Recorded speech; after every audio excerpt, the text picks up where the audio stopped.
Allah menginginkan semua orang yang menunaikan sholat, tunaikan dengan benar. Karena ada orang yang ketika sholat sekedar menunaikan sholat saja, yang penting sudah sholat. Ada. Buka Quran surah keempat ayat 103, paling kanan pertengahan.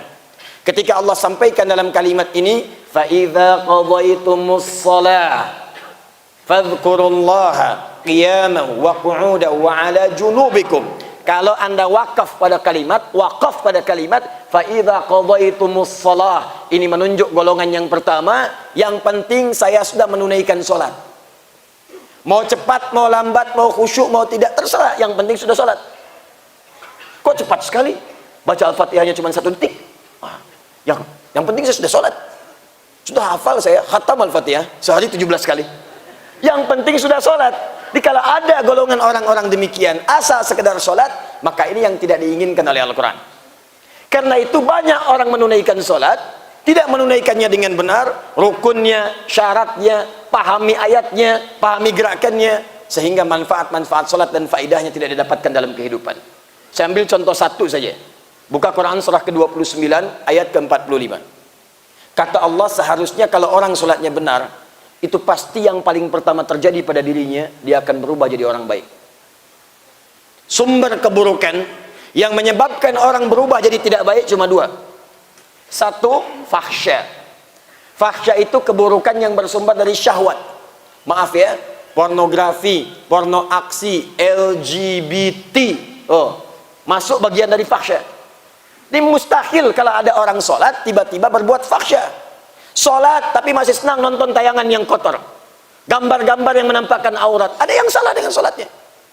Sholat tapi masih senang nonton tayangan-tayangan yang buruk. Sholat tapi tidak kenal apa dia laki-laki atau perempuan. Katanya namanya Herman tapi bicaranya melambai. Katanya namanya Nina tapi bicaranya begitu kuat. Kalau orang sholat, dia akan paham situasinya. Makanya orang-orang yang tidak jelas antara laki-laki dengan perempuan tidak bisa jadi imam dalam sholat. Bisa kacau jamaahnya, begitu takbir bubar. Allah. Cuma 2. Jadi kalau orang sholatnya benar, fahsya hilang. Hilang. Mungkar, semua keburukan yang diingkari oleh hati. Maaf. Berdusta itu mungkar.